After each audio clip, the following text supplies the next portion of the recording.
Matt and Luke's Sci-Fi Sanctuary.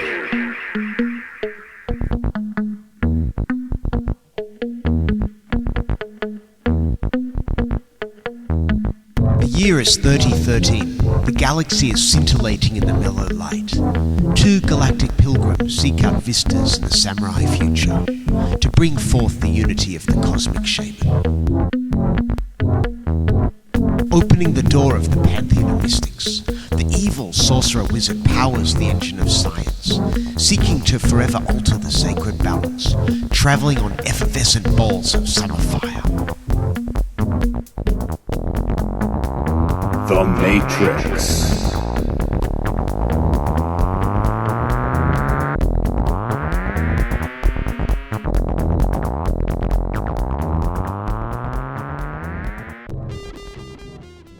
In the year 2008, the Wachowskis released their best movie, Speed Racer. But 9 years before that, they released some emo shit. Mr. Summerhaze, would you like to take a red pill? That means something else now, Matt. It means so many things now. It mostly means one thing, and it's not good. Okay, yeah. I guess I've lived in Japan so long. I every week I hear a different meaning for that. You're the idiot who spends too much time on the internet. Ah, there we go. Seeking out stuff that would just piss me off. Hello, this is Matt. This is Luke. You've entered the Sci-Fi Sanctuary. And sorry if it's a windy one, but we're like at another legit Sci-Fi Sanctuary today. Yeah, this one's pretty cool. Not quite as mind-blowing as the last one, but it would be better. Also way less of a hike to get to. Yeah. Although we did walk a fair amount to get here, just for funsies. For funsies, yes. Today, we're talking about the Matrix. Is that how we pronounce it? Probably the most seminal film of my lifetime. I would probably say that for mine, because Star Wars came out 2 years before I was born. Oh, there you go. Yeah, this is probably... maybe... Give me an 80s one. I'm thinking the only other things I could compare, Jurassic Park. You were alive for that, weren't you? Yeah. Or, I don't know. Top Gun. Did that have a big impact? Yeah. I was going to say T2. That's how they got everyone to volunteer for the military. Oh, yeah, it had that impact, but I mean on filmmaking. Oh, no, maybe not so much. But just... Jurassic Park or T2 would be the other ones that maybe were as big as this. But. And, this... This kind of goes bat to bat with another film we've already done on this podcast, because this is within about 2 months of The Phantom Menace being released. This is what The Phantom Menace, I think, was supposed to be. You mean in terms of like how huge it was and impact and all that, yeah. Right. And just how people felt about it at the time. Yeah. Yeah, whereas The Phantom Menace was, I guess I like this. This one holds up pretty well, although, as we've already mentioned, a few of the tropes have gotten a little weird in the ensuing years, but... Obviously it has aged, it's a 20-year-old film, but I think it is still really fucking good. Yeah, it's really good, but even I think it was maybe 2 or 3 months after this was released, you get Columbine in America. Dudes in black trench coats with guns, right? Right. So, which is awesome in this movie, and then 3 months later, it's like, wait. Yeah, definitely. It's one of those things, it's not inherently problematic, but people are idolizing the wrong aspects of the thing, right? Exactly. It's like people who idolize, Scarface or Walter White or whatever. You're not necessarily meant to. I mean, The Matrix is not the culprit of something like that. That would have more to do with, like, I don't know, probably psychiatric meds and things. But there's things to discuss. Yeah. So, when this film came out, I was 9, maybe even 8. So, obviously, I didn't see it in theaters, but I did watch it pretty much as soon as it came out on tape. And this is literally my parents said, you have to watch this. We're sitting down and watching this. Because, it was just freaking mind-blowing. Yeah, when I went to see it, I actually did see it on opening night, and it opened the large multiplex that's near my parents' house. Right. And I think this was kind of like, okay, let's be ready so when Phantom Menace comes out, this theater's kicking. So The Matrix actually opened that theater. Oh, cool. With like 18 other movies, of course. But this was the big release that weekend. And we went in, I guess, pretty much expecting something along the lines of Johnny Mnemonic. Right. Which was Keanu Reeves a couple years earlier. Or Dark City, because that had also come out a year earlier. But yeah, so we got our mind. I mean, those strains do show up here, definitely, but in a very different concoction. Because when I watched it, I already kind of knew what it was about, right? And a lot of it had already seeped into, like, the mainstream consciousness. But going into this film blind, it must have been a hell of a fucking trip. Yeah, I saw the trailer, that's it. Right. But, like, obviously it makes sense when you know what's going on. But when I was watching it, and it's just like, he's in a room, and then you cut to, like, he's in that fucking pod, and it's like all this body horror shit's going on. It's like, it's almost surreal until you understand what's going on. It's real horrific stuff. Yeah, and it kind of just slowly creeped in as, whoa, I'm actually watching an amazing movie.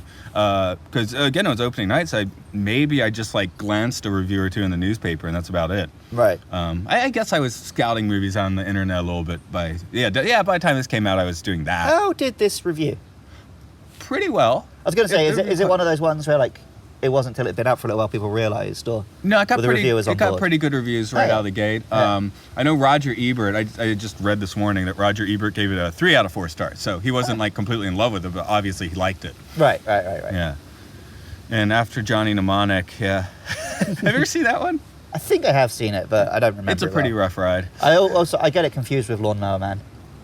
Oh, I like Lawnmower Man, yeah. But they're both. I haven't seen them since around the time I watched this, right? Yeah, I was desperate for anything similar. I have not seen either of those movies since I first saw The Matrix. Well, maybe they should go on the list. But I guess this is when I was still seeing movies multiple times in theaters sometimes. So I probably saw this in the theater 2 or 3 times. I mean, like I said, I didn't actually see any of the Matrixes in the theaters. I was too young. But yeah, these were like wear out the tape / DVD films for me. Yeah, and all my friends. This was the first big DVD film. I think it was the first one that sold more than 1 million copies on DVD. Well, when we were talking about The Fifth Element, you said, The Fifth Element was the film they used to show off DVDs until The Matrix came out. Right, and at that point, every electronic store, this was playing on endlessly for about 5 years. Right. What came after that? I don't know. What was the next big effects bonanza for people? I mean, Transformers, but that's like a full 8 years. There must have been something in between. Yeah. Yeah, I think The Matrix just might have actually been playing on those screens for about 8 years, to be honest. Because it can hold that up. Mm-hmm. Whoa, sorry, I just made it like the worst snort ever. It's okay. I've been getting real lazy in editing my other podcast, and I left in a huge belch. But it comes after I'm reading something, and I'm like, when it eats an apple, burp. And I was like, people were messaging me like, wait, was that burp deliberate? I was like, no, but I'm going to say it was. Oh, since we are talking about formative things, do you want to read your piece now or later? I mean, I guess this is the bit where we talk about the personal impact, right? Yeah. This film was everything when I was, turning into a teenager. See, I would have been about 20, so I would have definitely appreciated it, and I liked it. There goes a train, if you're wondering.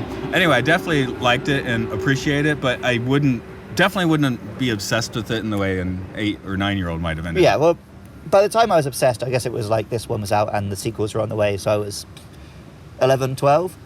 And like there was this, of course, this was when I was first getting super into Digimon and Pokemon. Recently I rewatched all of Digimon, and you can tell The Matrix came out between season 1 and season 2. Because they're both about, a digital world, going into computers, hacking, blah, blah, blah. But in the second one, suddenly there's lots of green code coming down, there's all the whoosh, whoosh, whoosh sound effects in fight scenes, everyone's doing like Neo poses. There's the other one, those sound effects went for 8 years until Transformers and then gave it was us a new set. So, yeah, how about your fanfic? So yeah, basically I ended up writing some Pokemon / The Matrix fanfiction, which I recently rediscovered. Ooh, yeah. And I, in full disclosure, I have a similar one for the Teenage Mutant Ninja Turtles, but that's on paper in America, and someday maybe I'll bring that out, but I don't know. Yeah, you're lucky that you're enough older than me that when you went through that phase, it wasn't online forever. So I guess we'll do the synopsis then. Let's hear what this movie is about, man. There's many levels, yeah. I'm sure there's listeners who don't know.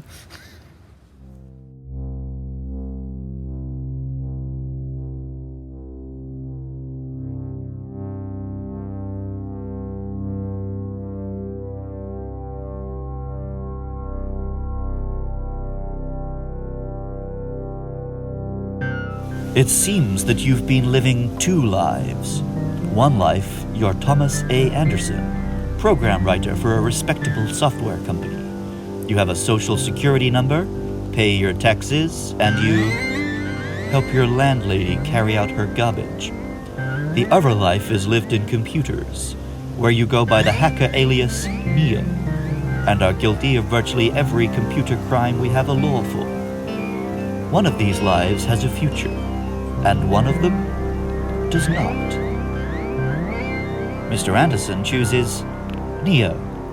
He seeks out the most wanted man alive, Morpheus, who reveals that Neo has been living in a dream world. The world, as Neo knows it, is a computer program created by a machine race who keep humans enslaved in pods. Neo is freed and joins Morpheus on his hover ship, the Nebuchadnezzar, and meets the crew: Trinity, Tank, obvious villain, some red shirts. Morpheus tells Neo that he is the One, a prophesized messiah who can rewrite the Matrix at will. Agents capture Morpheus, and, against everyone's advice, Neo leads a rescue mission. Morpheus is saved. Trinity loves Neo. Neo dies a little bit, but it's all good in the end. Did someone say Jesus metaphor?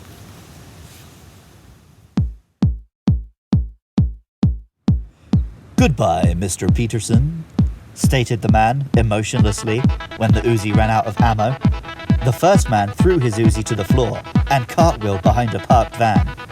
He put the mobile to his ear and whispered, "There's an agent. He took out the phone. I need help." "I got another exit. Do you see that red motorbike? The keys have been left in." "Thanks, Data."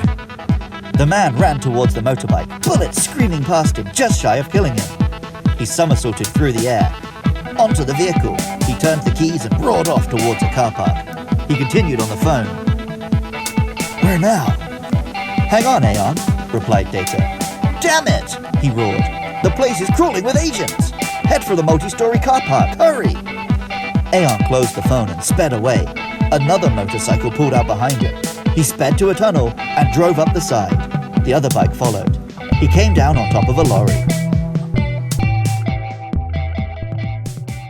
We'll get into the actors and things first, but then of course we're going to do the philosophy and all of that. And I think I can do that without once mentioning Jesus. That's fair. Okay, that's a preview of things to come. But actors, this is the second coming of Keanu, isn't it? He's now had his third coming as well. I guess, yeah, because you got like Bill and Ted Goofball. Well, no, because I see this film is literally the bridge, because he starts the film as Ted. Yeah. And ends it as like the Messiah character he would play for his whole like second phase. Well, you saw in my notes when he wakes up from the Matrix. If that had been like Bill and Ted 3, I would have been down with that. Morpheus is like the George Carlin role. That would have been cool. Because he even drops a few whoa. Yeah. Well, that was the thing. He says whoa. Up to this movie, every movie he does has a whoa. Yeah. John Wick doesn't whoa, does he? No. I would love it if John Wick whoa'd. I mean, John Wick experiences a lot of woe. But so he done the Bill and Ted. A Point Break was a reasonable success. That's why Speed, yes, that was. Yeah, but Point Break and Speed, he's still kind of playing Ted, right? That's right. But I'm just saying he had gotten Ted. his action wheels on at that point, and then sputtered out a bit with a few crappy movies like Chain Reaction. Was Chain Reaction before or after this? I think it was before. You don't even know what I'm talking about, do you? I don't know that one. No. Okay, it's an action movie. Right. Around this time, so that or like I said, Johnny Mnemonic, just wasn't very good action films, and well, now he is. Man, I'd forgotten Point Break and Speed, and they're great films. Yeah, I love Speed. I haven't seen it for a long time, but in the 90s, He's done a lot of good films. Saw it. He is, yeah. Good actor. I was surprised. Well, is he though? He's a good chooser. Yeah. Okay, again, charisma versus acting skill. Right. Yeah. He's got all the charisma. Well, I love watching Keanu Reeves films, but he doesn't like emote very much. We do talk about how he doesn't age, but watching this film, you're like, oh, whoa, he is younger. Maybe that's where some of the Ted comes in. Yeah. He is younger, yeah. Because Alex Winter, I don't think aged as well, did he? No. But he wasn't like doing films and taking care of himself in the same way, I guess. Did you see any stuff he did? No. Oh, he did some cool stuff after Bill and Ted, though. Cool. For a while, I was actually a bigger Alex Winter fan because he did a sketch comedy show called The Idiot Box, which I'll need to track down some of that for you because that is funny. Oh, cool. He did a cult film called Freaked, Huh. Have you ever Freaked? Nope. Oh, it's been a few years since I saw it, but I think he plays the goat boy. Keanu Reeves makes a cameo in that movie as like the goat boy. And that's just, that film. Well, it's called Freaked, so you can get it. It's a circus. Alex Winter seems like a nice guy. He just didn't do as many films and stuff. Well, Freaked is one we should all watch. Okay. But for Keanu, yes, we should probably move on to The Matrix. Carrie-Anne Moss was out of nowhere, I believe, at this point. Yes. She was my generation's Princess Leia, basically. Yeah. Everyone loved her. She, interestingly, she started out older than they usually start actresses. I mean, she's, fine. It's great. I just, they took the cougar approach a little here, which you don't see much in Hollywood movies. Yeah, she actually seems like an appropriate age for Neo. It's not like, oh, let's get him a 10 years younger actress to have a... She looks about 5 years older. And she, for most of this film, is the more competent one, right? It's not Exactly. like she's never like a damsel in distress in this film. Right. Oh, no, not at all. She's the one that knows what she's doing from the beginning. Yeah. I wrote, Carrie-Anne can Batman and solid CGI helps. Yeah, and she's also, like, she's into him first. Right. Which, yeah, it's not the classic crap cinema romance where it's just like, he's obsessed with her and he wins her by the end, sort of Well, thing. he's way, way, way too disoriented to even consider romance, as he should be. Right, yeah. Because once you leave the cave, things can be quite disorienting. Oh, yes. Lawrence Fishburne was already a notable actor by this point. He is the coolest man alive. Yeah, I guess this is where he kind of bumped up to the A-list. Oh, was he... Did he have some A-list stuff Apart before from this? Matrix, has he ever been A-list? Well, I know he's done a bit of stuff, but... I feel like he would... I've seen him in like some like school dramas, yeah? So, yeah, does he ever, like, headline stuff? I guess not. He always plays this role, like the teacher role. Do you know his first role? Gone. Apocalypse Now. Ah. He's on the gunboat, like Okay. tripping on LSD. And he's he's supposed to be like 17. He's supposed to have gotten in like younger than he was supposed to into the military. Okay. So if you want to trip out next time you watch Apocalypse Now, that is him on the boat. Damn. As like a, someone that looks like he'd be your high school classmate. But yeah, other than Matrix, what have I seen him in? Like, Predators. In that role that was clearly written for Arnold Schwarzenegger. And John Wick. Yeah. Oh, I'm sure he has done other stuff, but none of it's coming to mind. I need to wick a little harder. I think he's only in 2. Oh, is he? I've honestly... Maybe 3. I haven't seen 3 yet. I've only seen the first one. I liked it, but I need to get to the second and third. I still think the first is best, but they're all fun. Okay, maybe I'll watch the first one again. Yeah. But yeah, Morpheus is just so cool. Yeah. He's on my list of very cool bald men that I idolize. He's definitely up there. But I don't know why. I just kept watching this movie thinking every time he's talking to Neo, he's like coming on. And I don't know why. The character is essentially grooming him, right? Yeah. That's what's happening, in a way. Yeah. So there is a weird, like, tension to it. I was probably That's just not all in your head, I don't think. watching things to yeah. Anyway, the quote, like, I'm trying to free your mind, Neo, but I can only show you the door. It makes me think, do you know the sketch comedy show, The Upright Citizens Brigade? Only through you. Okay. There's one, it's like a party, like, and this guy's like, hey, I want to show you my time machine. And come on back. And he like gives him, like, roofies and, like, rapes him. Two Right. men. Okay. Yeah. And then he's like, you raped me. It's like, no, now I'll show you the real time machine. And that just kept crossing through my mind every time Morpheus talked. That's some dark shit. Okay. It's played for comedy. Yeah. Yeah. That's what makes it dark. It's one of the actors, he shows up in a lot of supporting roles now, like as a police chief in like a MCU film or something. So Right. Whenever I see him, I saw him in the Upright Citizens Brigade, and it's, I always think of him as a comedian. So now when I see him trying to play a quote straight role, I can't quite buy it.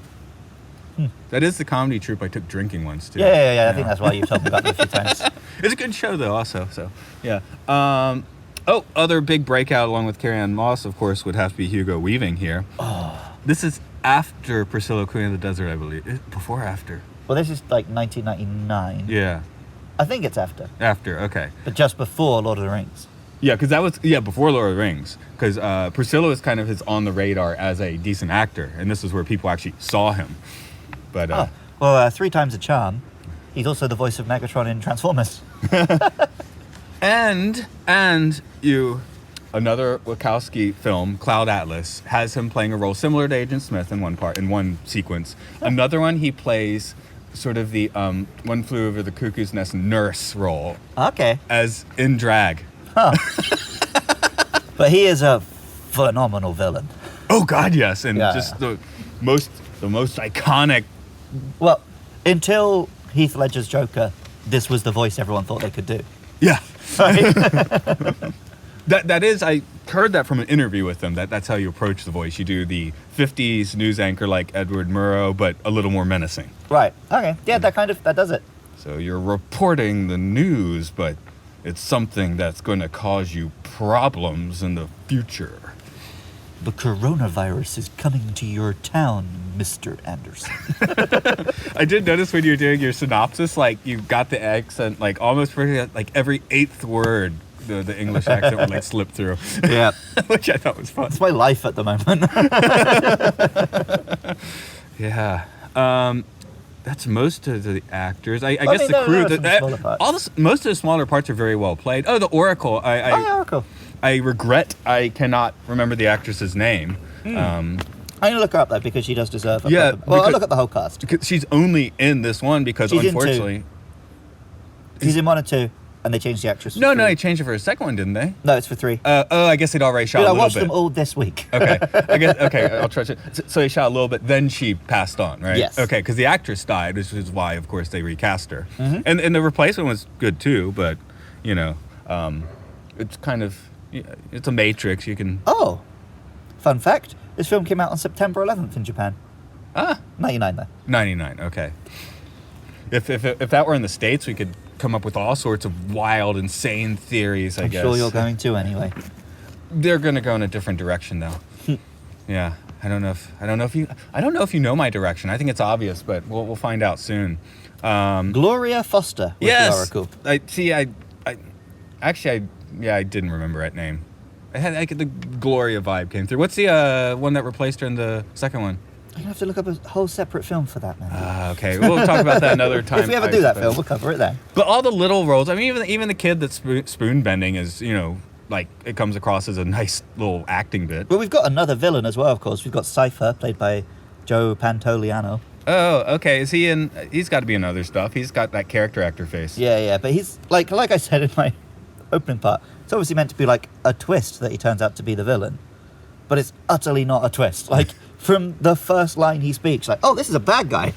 Gives Morpheus, gives Neo like that going blind moonshine, Yeah. Come on, man, just a swig of the stuff. He has one terrible line read. So there's a bit, it's the same scene where he gives him the drink, right? And they're looking and he's like, oh, you can only see the Matrix as the code, we can't properly watch it. And he's meant to say, oh yeah, the visualizer works for the program, but not for the Matrix. But instead he says, the visualizer works for the program. It's hard to say. He says it, so the emphasis is in the wrong place, and you don't understand what the fuck he's talking about. The emphasis. Yes. Just like the one that I always bring up in Spider-Man. I got something for your ass. It works for the program. It works for the program. Works for the program. Okay, I can see it. The way he says it, the implication is that the program somehow affects it. But what he's meant to be saying is, oh yeah, we can see the program, but the Matrix is too complicated. Well, maybe he's giving away his actual, allegiances with subtly. That's him giving it away subtly, as opposed to all the other moments when it's really obvious. Anyway, he's got a lot of films on his IMDb, but like I said, he's a character actor dude, right? Yeah. Oh, he was Ben Urich in the crap Daredevil film. Oh, he's in the Adventures of Pluto Nash. We can do that on this podcast. That was sci-fi, right? He's in Memento. That's actually fairly legit. That's a serious. Well, after The Matrix, he would have gotten a few. Yeah. No, you're going backwards in time. Okay. That was just after The Matrix. Anyway. But yeah, he's just okay. He's not bad. He was just written that way. Right, yeah. I don't think it's an actor problem. It's well, most films, they do that thing where he seems like a hero, then the audience finds out he's a bad guy, and the actor just plays it really villainous from that point on. Whereas at least this guy just plays it like that through the whole film. Yeah. Like a real creepy fuck. And then, of course, you got the rest of the crew. Tank, just missed guy on the computer. He's all right. Guy in the chair as Ned would say in Spider-Man. APOC. APOC. Is that even right? Yeah, he has like 2 lines, Yeah. maybe. Mauser. Switch. Switch, I actually like because I think, as you've written in your notes, her death is like really existential and horrifying. Not this way. Not like this. Not like this. Yeah, really not like that. That sucks. Yeah, it's horrible. From an a-hole killing APOC. Yeah, apparently the other 2 agents do have names. Oh, what are they? Try and guess. Obviously, the first one is Agent Smith. Agent Reynolds. No. Agent Wesson. No, go even more obvious. Doe. Agent Doe. Agent Jones. Okay. Agent Brown. Come on, I was in the ballpark. Yeah, Doe is good. That's why I said Doe is good. There's like 10 That's words why I that are gave gonna it work. you. Yeah. There's like 10 words that are going to work there. Agent Brown seems like a Die Hard reference. Second one. No, the first one. The 2 FBI agents turn up for Agent Brown and Agent Brown. Oh, okay. I've never been That might also be name incorrect. memorizing. But getting back, maybe some of Cypher's dialogue's a little ham-fisted, but in general, there's very good dialogue here for an action movie. So here's the thing. This is maybe the way in which I think the film has aged the worst. It's good, but it's very... Like it's cool, pre-Whedon. It's like cool exposition. Yes, every line is written for the trailer. So no conversation in this film sounds like 2 human beings having a conversation, right? It's always cool question and answer. It's never just people talking, right? It's like, Morpheus went in there because he believed something. And I believe something too. What? I believe I can get him back. Why? Because maybe the Oracle told me. What? She told me. It's like, it's For a trailer, Metal Gear Solid dialogue. You just take the questions out and string them together, and we're good to go. And it all sounds really cool the first time. It's but entrancing. It's not how humans talk. It works its spell on you. Right, but I don't think it was something we noticed when it came out. But like I said, recently the trend is you've got all that snappy, constant. I certainly Casual noticed that with dialogue. Morpheus this time. I Yeah, guess he does it the most. Well, no, he's not taking the Morpheus' whole question. character. That's the thing. That he's not taking the question. He is just saying the trailer line, line after trailer line. But especially the middle of the film where he's explaining things, that works out really well. So Matt, The Matrix is a computer program, and what you're experiencing right now is actually being fed into your brain by this program, and you're really in a pod being sucked dry by machines. Do you know what I just did? What'd you just do? Explain to you what the Matrix was without showing, which according to Morpheus is impossible. He likes to give people pills. He's like, unfortunately, you cannot be told what it is. Morpheus is big pharma. Like, they tell you what it is on the back of the box. I guess there's all the ins and outs. Yeah, it's just that always stuck with me of like, yeah, you can. Well, the actors, before even given a script, were given a sense in simulchrome or something. I can't pronounce that word, but they were given some reading to do. The actors were told they needed 2 people to explain the Matrix well. Okay. Which Carrie Ann Moss said she had a little trouble getting her head around, having not seen this movie yet. So Yeah, it's a weird concept before this film, and now it's because this film was so huge, just seems really simple. exactly. That's now what I mean. we know it. That's what I was talking about when I was saying, like, imagine watching for this for the first time and you cut to that shot of him in the freaking tank. Yeah, So what the fuck is happening? Exactly. It was a mind blower, man. Yeah. I did have my mind satanic properly shit. blown the first time around with this. The main leads were also given several months of training for the action scenes, and I think they all injured themselves in horrible ways. Right. You may or may not notice that Neo doesn't really kick in this movie. Yeah, I think I do remember learning that fact. Yeah, because in the training, Keanu had compressed part of his vertebrae or something. Couldn't kick for the first 3 or 4 months, even though Neo was supposed to be doing that sort of stuff. So that's cool though, because it makes Tranny and Neo look like they have very different fighting styles. Mm-hmm. Well, like we said, this film is as influential as Star Wars, and like Star Wars, what it brought to the table was stuff stolen from Asia. Exactly. I mean, this is the first time we have kind of wire work stuff. Yeah, it's just the first time that we have a proper kung fu fight choreographer in a Western film. Yeah, this is even a year before Crouching Tiger, which honestly I think is an overrated film, but that It has had some all good kung fu though. It definitely has some good kung fu. Yeah, I much prefer Hero. There was a loud bang and the 2 friends spun around to see. There was a blue ring floating in the air. A cloud of smoke poured out. Lexus poked the smoke and screamed. "It burns!" he roared, shaking his hand violently. The smoke touched a tree. As the gas spread across the plant, it burned up in flames. This in turn lit another tree, and soon enough a small woods was burning. Lexus launched his ball, and a large horned seal appeared. Dugong! It roared. Water gun, commanded Lexus, and a blast of water launched from the creature's mouth at the flames.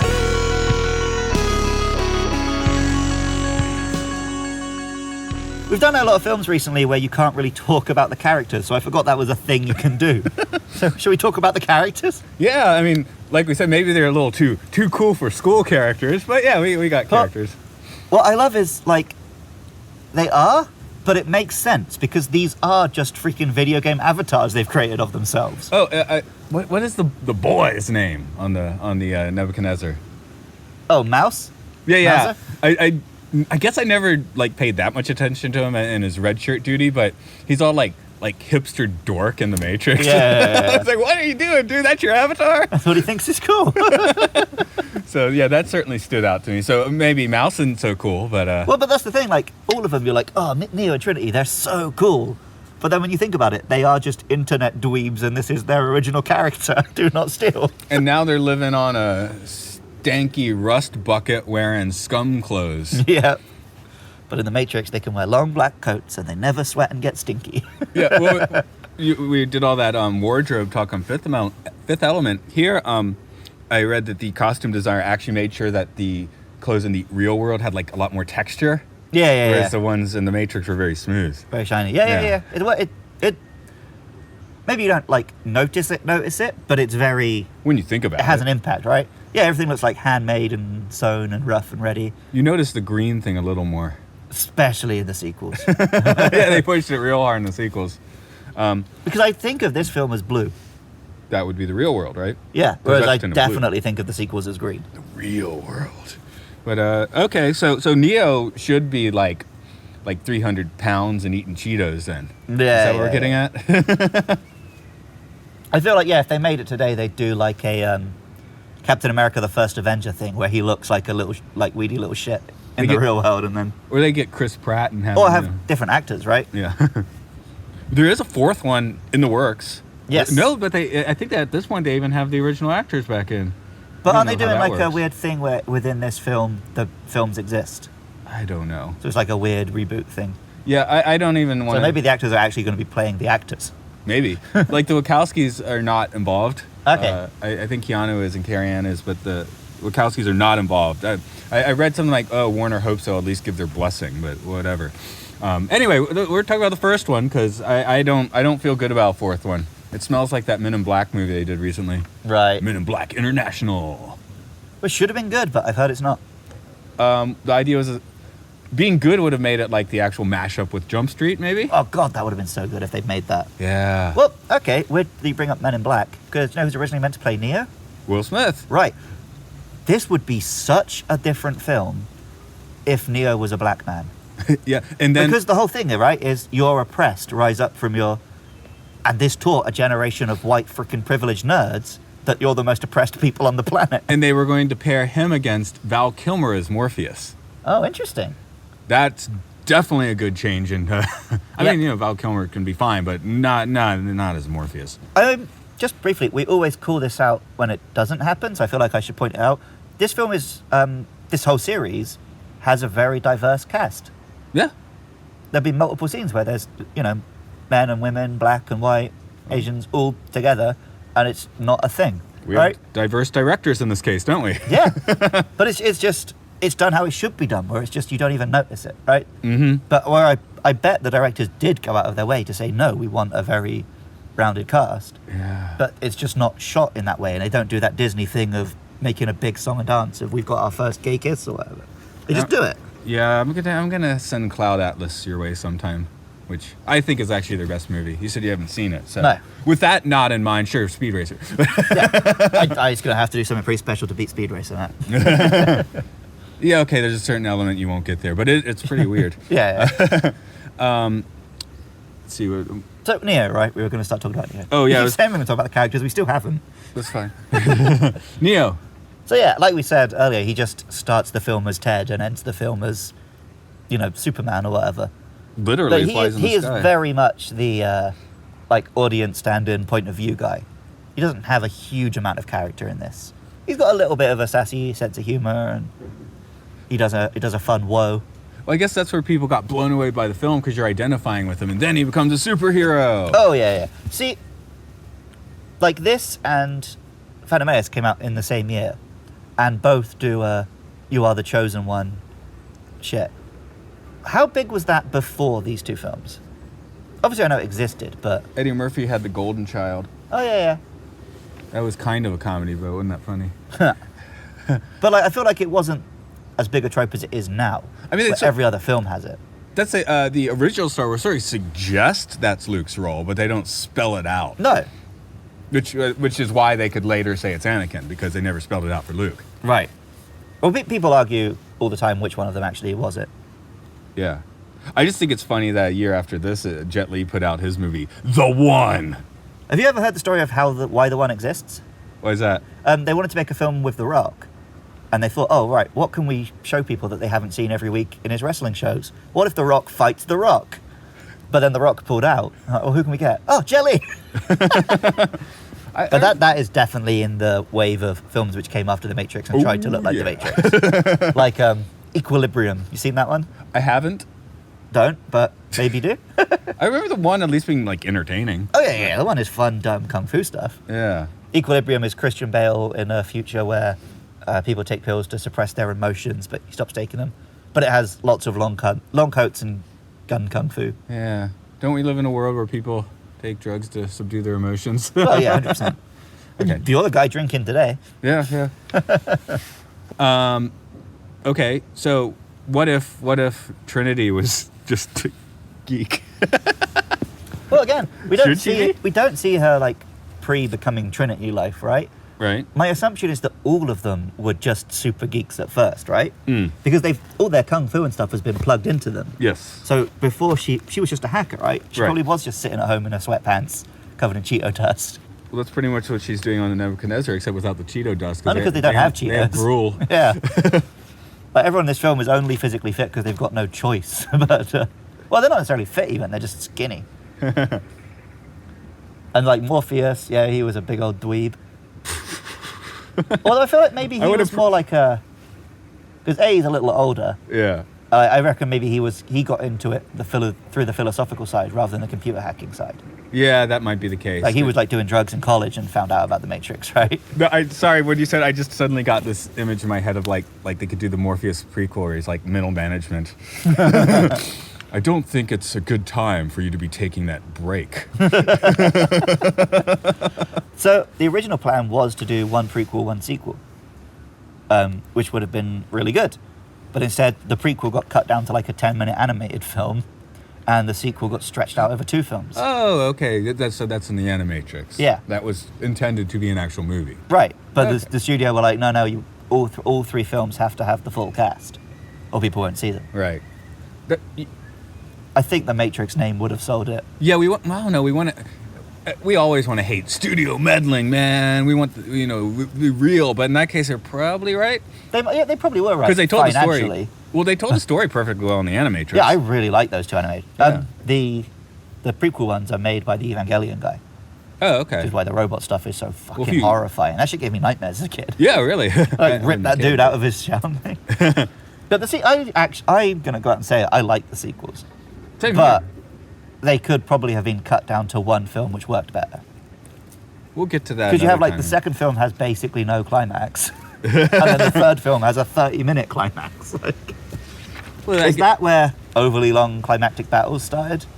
Well, yeah, I do write in my notes here, like when Smith and Neo have their battle, enjoy this fight with Smith. It just gets dumber from here on out. Yeah. I remember. That probably is the best fight in the trilogy. Yeah, the third one is just like low-rent Dragon Ball. I fighting. I like it, but it's not like good. It's absurd. Yeah. Again, it should be in Dragon Ball. Yeah. It's very deliberately is Dragon Ball, right? Yeah. Second one has some good fights let down by some weak CGI. Well, the second one, it gets to the freeway chase. The freeway where it chase and that makes fight on the it- staircase. Yeah, no, the burly man one annoys people for, I don't know. There is like a 10-second shot of a clearly cartoon Neo. So, Yeah, I have seen that clip before, yeah. it's pretty bad. So, for a long time, my most watched YouTube video was when someone had just taken that scene and replaced it with sprites of Mario and Luigi. So it's exactly the same blocking, exactly the same audio, but Neo is Mario and Smith is just a bunch of Luigis. Nothing in here looks that dodgy. The Sentinels are a little too shiny, but they're fine. But it's all shot in like a way where you can't really see it. It's all shot in the dark. Maybe the shot at the end where you can see them on screen with the people, they look a bit naff. Yeah. But other than that, they look fine. And yeah, the Matrix stuff is mostly practical effects with CG used sparingly, right? Yes. So this film looks great, basically. Oh.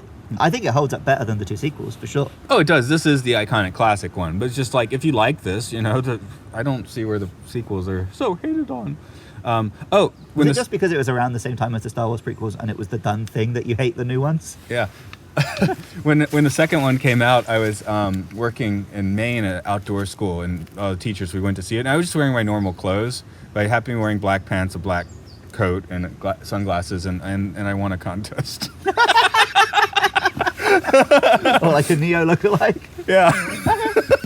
Yeah, you got some Keanu hair. I can see it. Sunglasses helped, yeah. Yeah. It was just kind of funny because I didn't know we were having a contest, and I just happened to, I guess I liked wearing black at that point in time. Maybe because of the movie? I don't know. For most of high school, I did wear a long black coat that I got from my dad. Yeah. But it was half and half whether I thought I looked like Neo or I thought I looked like David Tennant. Depending what I wore underneath it, I guess. Yeah. Well, mine really was for practicality. I worked outside in Maine, so. And my dad just bought this coat for himself, realised he looked ridiculous and let me have it. This looks like crap. Here, wear it. It's like when you're eating something, this tastes like shit. Here, I try it. Like, why? You just know it tastes like shit. Cypher, the audience couldn't relate with him, right? You thought something cool was going to happen. You end up eating gruel for 5 years. Yeah, I can. If you were in his position and there was like a guaranteed safe way to go back, do you think you'd take it? Yeah, I mean, he seems villainous from the start, but that's because, he's probably... Well, he's got to kill these other guys to get what he wants, so that's pretty shitty. But right. If there was a way that didn't involve betraying your crew... there is the plot hole where he makes a deal with the agent. Right, and no one plugs him in. And you said you had a workaround? Well, we only know that they need someone on the other side to hack them in. But he's prearranged... They're letting him in. Oh. So maybe you don't need someone to hack you in if like the agents are going to do it for you. That's good, because I've heard another explanation before being like, he reads the code so well. But no, he's not. He's eating the steak, so. Yeah. Yeah. Yeah. I mean, like, if they're letting him in, then presumably they can make it easier for him. Okay. That would be my take. Mm. But yeah, I think it is just a plot hole, but yeah, it's not a fucking big one, is it? It's not a big one, but it's just, I always find with plot holes, they don't bother me if I can easily think of it. Oh, maybe this happened. Yeah. The point being that this movie's plot is relatively tightly wound. Like, yeah, I would say most of the pieces seem to fit pretty well, so that one sticks out. It moves, right? Every scene creates the next scene, which creates the next scene, and you just go. Yeah, totally. Like, when you go and see the Oracle, you're already in the scene where Morpheus gets captured, which means you're in the scene where they go and rescue him, which means you're in the final battle. Like, there's not a lot of waiting around in this film. Yeah, I definitely found I still got a long time to go. We're just now speaking to Oracle. No, we're about to move into the final sequence. Because it's on here. the way home from that Morpheus gets captured, and then straight away, like, we're going back in to get him. Maybe that's the contrast with Reloaded. But yeah, it's definitely more ponderous in the other two. But that's just sequel bloat, right? Everything gets a bit of that. Yeah. Any other characters you want to talk about? Well, Agent Smith. Oh, yeah, of course. Well, okay, is he really Not in this one, In this no. one, he's an automaton. Well, he's becoming a character by the end, right? Yeah. Because he's getting obsessed. Yeah. Like there, it's like he's an automaton who's been given too much freedom and now is becoming self-aware, maybe. Yeah. And then, in the other two, he's a virus. No, I was about to sit here and be like, he does have a character. But in this movie, he really doesn't for the most part. It's not until you see him with Morpheus, right? And you realize, he's obsessed with getting these guys. Something I noticed... what was he doing? He calls Morpheus Morpheus. Oh. He always calls Neo Mr. Anderson. Yeah, you're right. But does he not know the others' real names? Possibly. How long has he been doing this? I guess if they got out without the agents being aware of them, maybe they can't tell who they are when they hack in. But with Neo, they found him while he was still in the Matrix. Yeah. I guess that's why Hugo Weaving's so good in here, though. He seems so inhuman in a way that you don't even think to call him a character. He's a primal force, which they do push more in the sequels. Excuse me. Yeah. But at the same time, you could still see like how he is unhinged. Yeah, he definitely unhinges Even at the end. other agents, like, the fuck is wrong with you, dude? No, as I put it, what were you doing? Getting into Morpheus's stink. See, I can do the voice, but you can do the face. That face he's got where it seems like he's got more mouth than would fit in his mouth. Yeah, like the other agents, they clock out at the end of the day, but Agent Smith, he's all in. Yeah, he doesn't clock out anymore.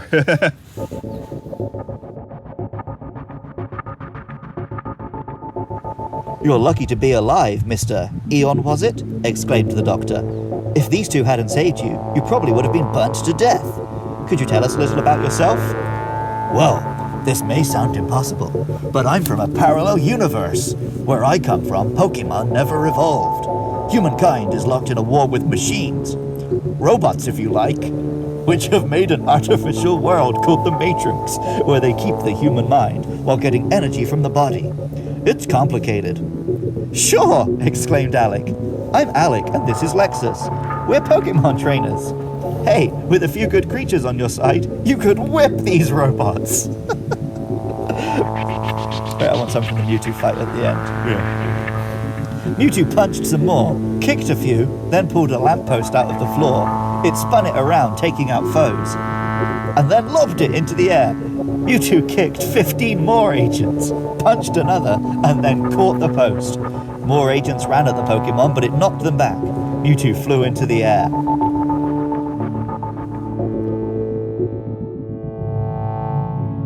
So there was this girl at my old job, and I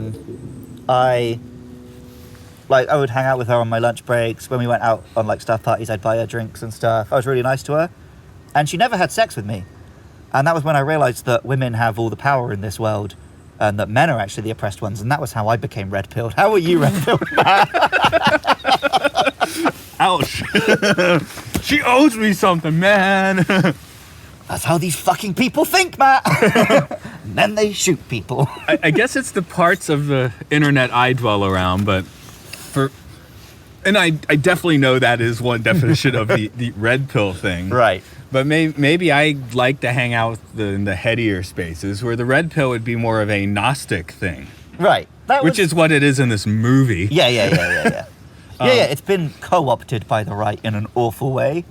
But, like, if you use it now, like, you have to know that's what it means to most people, right? Right, so then they changed it to, like, you're woke. Yeah. And now that's also taking on, like, but at least it horrible means the side. opposite of the red pill one. Right. So, I mean, don't call yourself that's it. anything. Know thyself. Right. Now we need to make it reach. Everyone's reaching, man. Everyone's reaching, man. We gotta bring that back. You gotta reach with us. Triple flipper. But like I was saying, like, so this film creates that archetype, right, of like white, lonely computer guy lives on. Like, Leo's not living a bad life. He's got a nice computer. He made $2,000 from that hack. He's got a solid paying job. But obviously, the film's idea is he knows there's something wrong, and that's why he's like this, right? But a lot of people take that as validation to be like, oh yeah, I'm being oppressed by this system, and I have to lash out against it. And obviously, none of it's deliberate, but I think this film does have to answer a bit for creating a culture of guys who shoot up schools. Yeah. Well, yeah, the trench coat mafia, right? Yeah. I mean, so Will Smith has actually said he didn't do this because of Wild Wild West, which might have been. I actually like that movie, but it was probably a mistake. Yeah. But he did say later in an interview, like, it's probably I wasn't like a mature enough actor to really do that role yet. I don't know if Keanu was either, but Right, but see, Keanu makes the switch. He starts off as Ted and ends as Neo, right? Will Smith, he could start the film as Will Smith and it would be fine, right? Mm-hmm. Would he end the film as like a serious character, or would he stay Will Smith all the way through? yeah, he might be. I feel like snarky. he'd have still been quipping as Neo, right? Yeah. When he was the one, he'd still be With doing Val Kilmer giving a little chuckle. Yeah, he'd steal the agent sunglasses and be giving him I make this shit look good, right? So, in that way, yeah, it worked out. But just not having a white dude doing that. Keanu's another guy like The Rock, though. What is he? What is his? I think he might be He's got a bit something Israeli. rolling. Yeah, Because he's from Hawaii, right? Does he have any Hawaiian in I just him? know that he's mentioned Israel before. I don't know if he is. I mean, you see him, he does come across as white dude, but I think his actual background is a little more diverse. But And again, Canadian actor. Who? Canadian. He's Canadian? Born in Lebanon. Oh, okay, Wow. Lebanese. Yeah. I mean, he's a hell of a guy. But, yeah, like I said, I've got nothing against Keanu Reeves. And also, I really like him in this film. I just think the imagery of, But like you said a few minutes ago, this movie was already pretty far ahead on the diversity curve. Oh, God, so, yeah. It's certainly not a game killer. But yeah, we got Neo in his. Well, no, we got Mr. Anderson in his pretty nice apartment. Yep. Pushy, like you said, he gives all that up for like the truth, and not the red pill truth that you're alluding to. But he's looking for truth. It's the like when this came out. My girlfriend at the time, we still went to like church thing at the university. I remember the Matrix, Jesus, obvious Christian metaphor, but the Gnostic thing holds up so much stronger here, or Plato's allegory of the cave. Yeah, the Jesus metaphor isn't really... That one's ham-fisted. No, it's the fact that a lot of films do it, so this one gets lumped into that collection, but it's not the main point of this one. No, it's the allegory of the cave, right? Do you know how that story ends? I don't know. We did the allegory of the cave in my high school philosophy class and watched this film as part of it. Well, everyone's chained to the wall, Yeah. and they're watching shadows on the wall, and they think that's reality. Right. And it's their masters are behind just shadows, right? Yeah. Someone gets out of the cave and sees reality, and comes back and tells the other people, and then they kill him.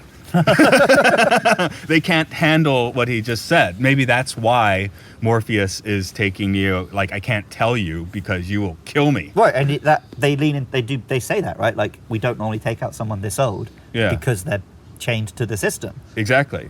And in this case, they can literally become an agent and kill you. Right, yeah. But, like, I think they imply that the reason anyone can become an agent is because subconsciously they do want to protect the system. But one of the things I keep harping on the Gnosticism, not the Christian thing, or even the Eastern stuff, is in the Oracle's house they have like "Know Thyself," which is the Hermetic Gnostic You should probably catchphrase.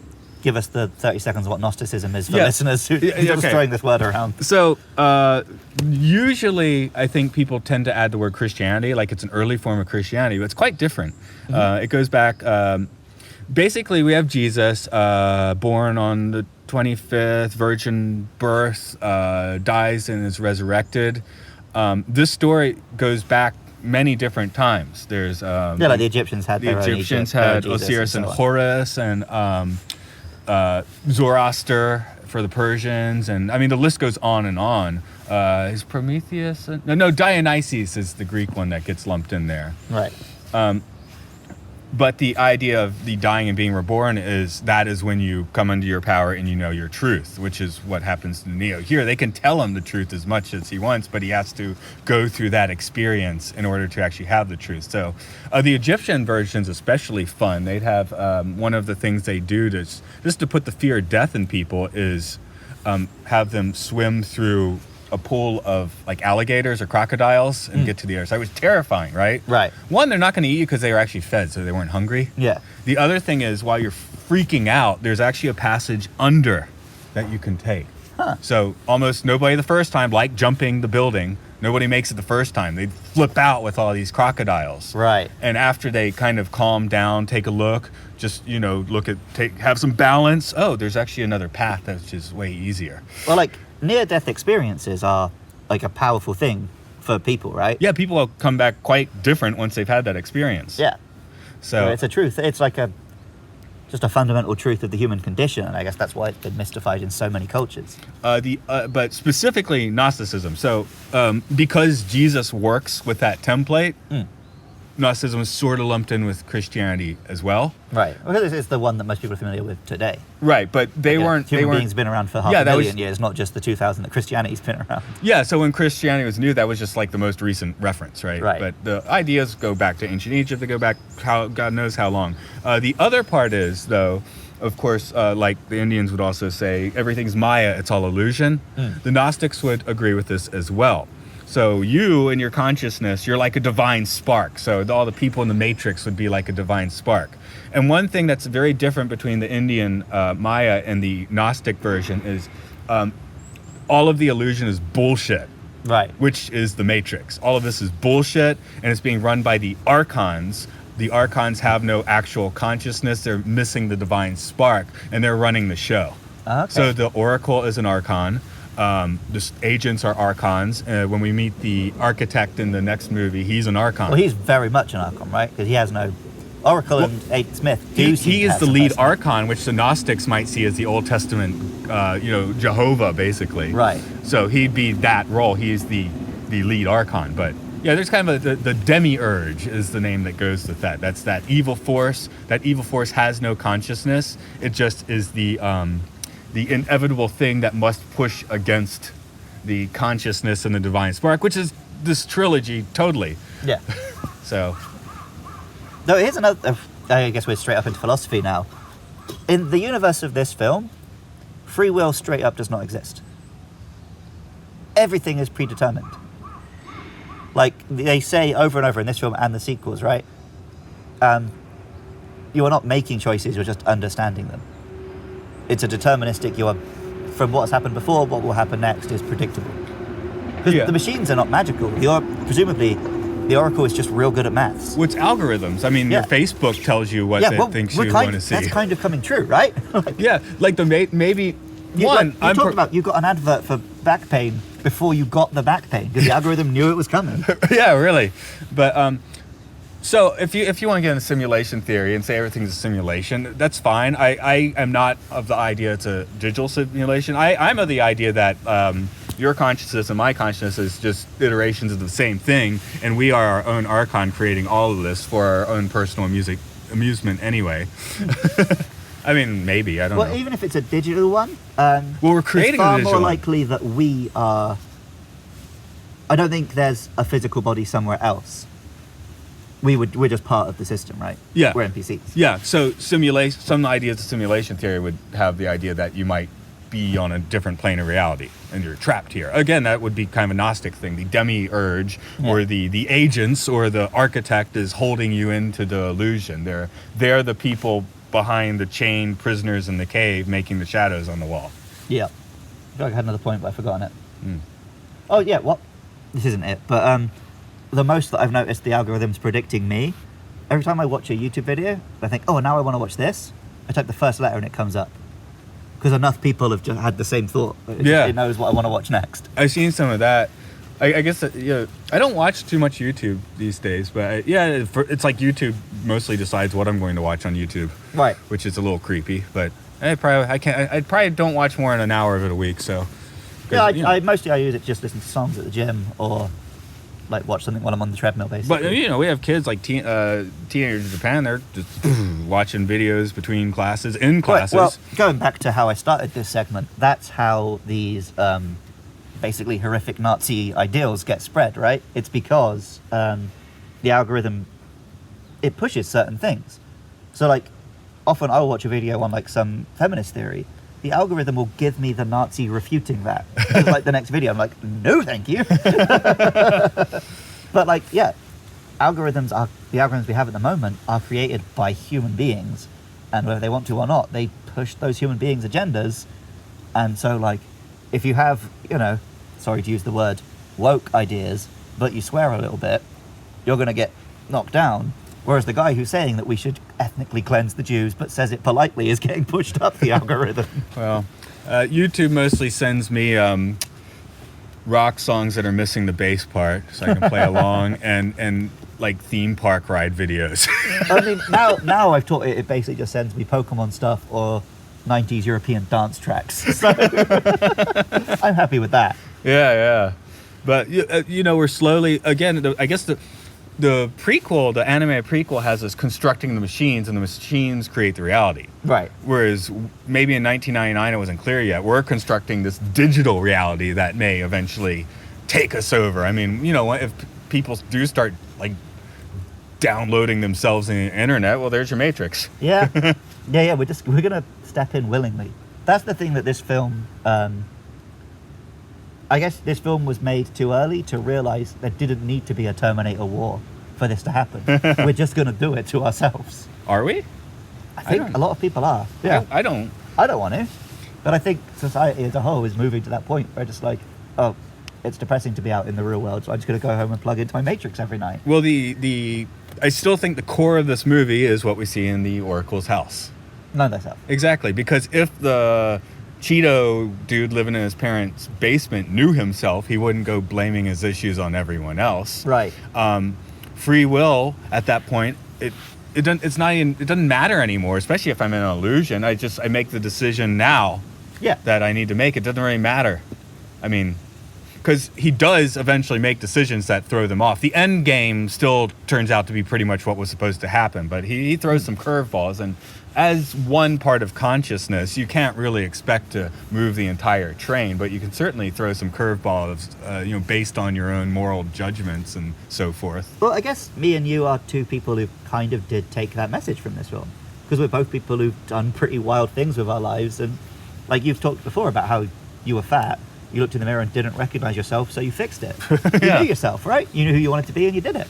Yeah. And we often talk about other people we know who like complain, don't fix things, but you can just make the decision to be better. Yeah, and when you face that, you just do what you can. It's not going to work perfectly. Yeah, take your problems as a challenge. Yeah, I mean that's pretty simple, because otherwise your problems are just going to screw you up. Our worlds were never meant to meet. Suddenly, the warp circle appeared without the technology. Mewtwo floated through it and vanished. The end.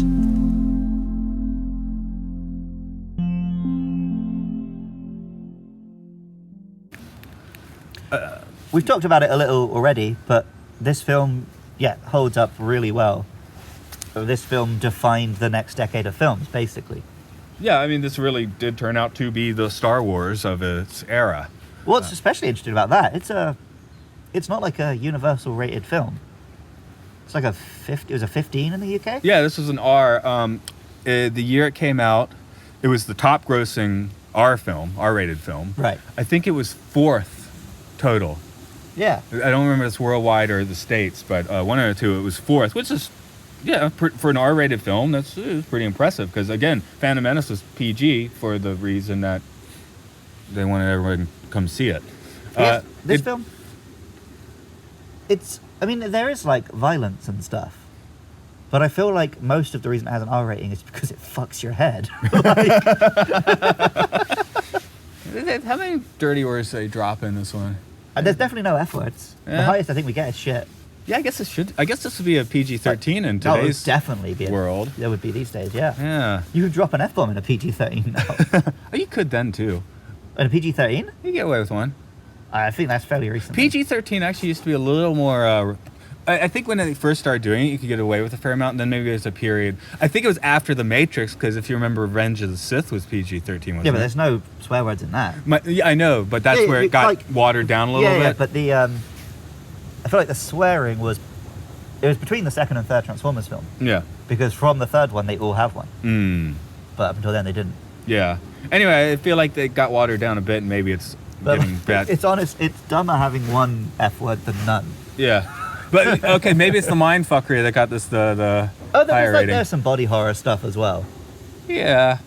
Like when he's in those tubes and it's all popping out of him and stuff. It's pretty graphic stuff. I mean, that's the thing. We're used to it now.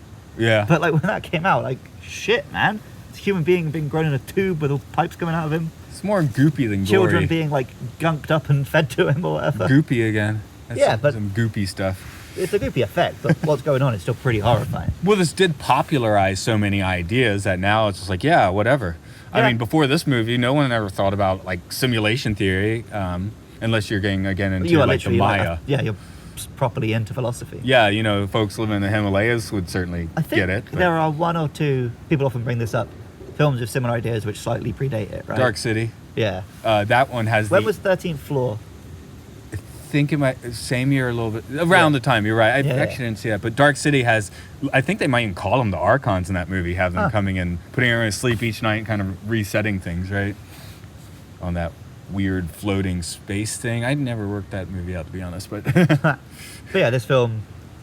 Yeah, it introduced a lot of ideas. It changed the visual language of film. It really changed like the audio language of film. Yeah. Yeah, I know my parents gave me for my birthday or something a year or two after this, they gave me like the box, which came with the soundtrack, and yeah, I never liked the soundtrack that much. It had it had a couple songs I liked. There's the big beat thing at the time. I like Rage Against the Machine. Yeah, my last night though, when it started, I thought they were going to get a bomb track. I want to hear bomb track. This is Wake Up. It's on the same album, but of course the best will always be Fuck You, I Won't Do What You Tell Me. Oh, of course. I just in high school, my band, we used to cover bomb track, and yeah. Why did they choose Wake Up? I don't know. Because he's waking up. Freaking... Did you really just ask that? That was like... Fuck you, I won't do what you tell me works too. Yeah, again, but... Killing in the name of, man. Yeah. That works. It's a better song too. Yeah, it's a great song. Yeah. No, but of course it's going to be Wake Up. Of course. That was like... Why did they use Wake Up? Is it because this film is all about people waking up? Yeah, they sure he's killing in the name of it. That's all I'm saying. Yeah, of course. I always forget they didn't. I get in the film, like, oh yeah, it's not that. Yeah, I was just waiting for it, right? Like, yeah. Yeah. Anyway, this time I was waiting for bomb track. This movie is responsible, like the influence on film. There's lots of good things, obviously. Bullet time, all that. Yeah. Just kind of how action works, Hong Kong style action. Skinny white kids thinking they're cool by having guns and long black coats, basically. Well, yeah. I guess we talked more about the offended geek culture, which does tie into the violent culture as well. But this, like, it made the R-rated film more acceptable again. I mean, it was in the 80s. Schwarzenegger knew that, but yeah. Where are we now on the curve? I feel like, yeah. Well, because like Deadpool and that brought back the R-rated film a bit. I think... Not like this. The thing is, you can get away with so much in the PG-13 now. Right. That the R-rated film is kind of redundant. It's now more for your disturbing dramas, I suppose. Yeah. But like... Well, yeah, I guess action just doesn't have that much blood these days. Yeah, usually not. Unless that's like the whole point of the movie or something. Yeah. I'm sitting here trying to think of our modern... What's the closest modern correlation to The Matrix? Because everything's adaptations at the moment. Because the big films like Marvel, Transformers, the new Star Wars is whatever. But what's the big new film? Probably the Nolan one. Nolan stuff, yeah. Well, yeah, Inception is very Matrix. Yeah. But like not so many, it's all adaptations, but Nolan, the Wachowskis, I mean, they did like Speed Racer, although that is capstone, but everything else they do is they're usually trying to go for something pretty new. Yeah. I mean, Cloud Atlas was a book, but it's way out there, so... And Speed Racer's way out there, isn't it? It's definitely not the normal... Well, the crazy thing about Speed Racer is... we'll definitely do an episode on it eventually. The Wachowskis were like, we want to reinvent how films are filmed, but we want to do stuff that's so whack, we have to make it a kid's film to get away with it. So it does loads of insane stuff with like editing and the way it does digital this and that, which is slowly seeping into films. But they knew they could, if they tried to make it an adult film, people would just be like, the fuck am I looking at? Whereas in a kid's film, you're just like, oh yeah, what the fuck am I looking at? I love this. It's kind of like, we've talked about this recently. Sorry, you're at adult film. What the fuck am I looking at? That brings back, because I saw Speed Racer at, I didn't see, I don't think I saw, IMAX wasn't really anything for Matrix, but I saw Speed Racer. It gave me a little bit of headache in IMAX, and it was crossing the adult films. I know I've told you, but not on the podcast, about my Porno Max idea, IMAX pornography. It just gets into any kind of porno theater or strip club. I don't want to masturbate next to another guy masturbating. Porno Max, IMAX. Only if I could guarantee the screen to myself. And the company will be called Maximum Pornography Incorporated. Talking about watching porn in public, I'll tell you about when I was first traveling Japan. I was in a capsule hotel, and like in the communal area where you sit and eat lunch, there's like private booths for people who don't want to sit with other people. And it's an all-male capsule hotel, right? And I'm sat there one day eating my breakfast, and I hear a woman's voice. Oh, what's going on there? And I hear it a little bit more, and I hear her start to moan. I'm like, oh dear. And then from one of the capsules, I can hear loudly some porn, and of course, but like, no one else is batting an eyelid apart from me and the one other non-Japanese guy in the food court. And we just sort of like look up from our meals, make very awkward eye contact, and continue to try and ignore it. The capsules don't have much privacy. Yeah, the capsules have loads of privacy. Do it in your capsule. You hear the train. Never glance on a salaryman's phone. That's Coca-Cola train. Yeah. Yeah. But don't glance at a salaryman's phone unless you're ready for something. Yep. I can only assume that he thought he had his headphones plugged in and he didn't. Otherwise, it's just insane big dick energy to just sit and loudly publicly watch porn. Well, I was a few years ago, I was walking into a shopping mall. Right. And there's a guy standing there, like near one of the main entrances. He's standing, and I noticed he's kind of like, oh, I need to kind of step around this guy because he's taking a piss. Why is he taking a piss right by? He's like, wait, like not. He doesn't look like he's like wearing like a golf shirt, and, nice pants. He looks like, I'm like, what the fuck, dude? The toilet's right in there. Oh man, we should have saved all this for the next episode when we don't have anything to say. We had a few things to say on The Matrix, and now we're talking about people pissing and watching porno in public. So, are we coming to an ending here? Maybe. Yeah, I'm very close to an ending, Matthew. Turn your phone off. Plug in the headphones. Or just listen to a Pokemon podcast. It is very much not like this. The most recent episode I uploaded, and it begins with 2 minutes of Bible scripture. And the one after that, I'm constantly quoting Sir Mix-a-Lot. Okay. So it's been a good couple of weeks. You can find my other podcast at Luke Loves PKMN on the Twitter.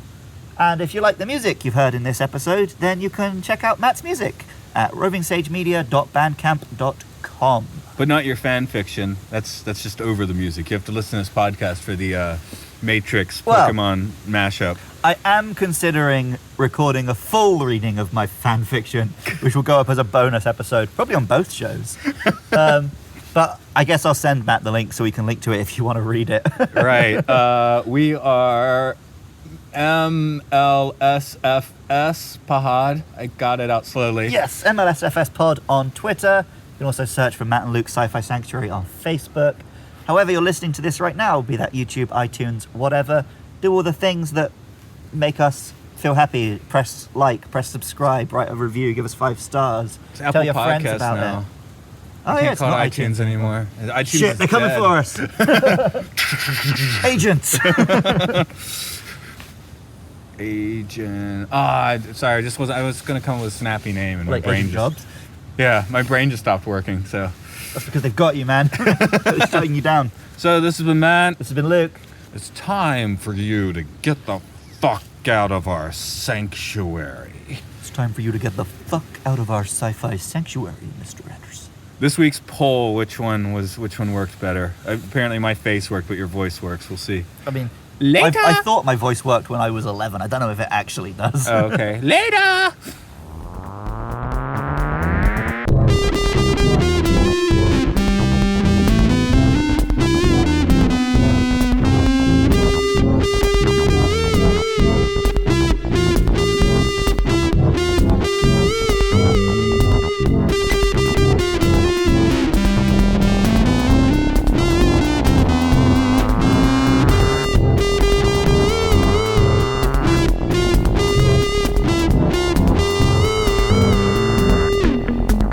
Next week, High Life.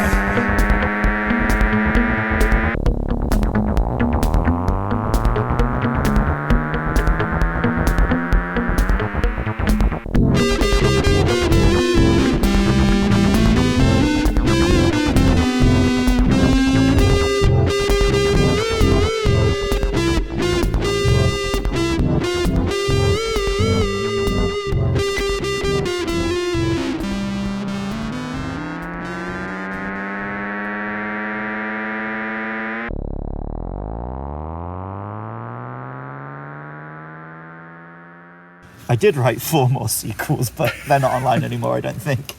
Who's Data? His version of Tank, I think. Okay, just making sure it wasn't Data. No, but maybe it was named after Mr. Data.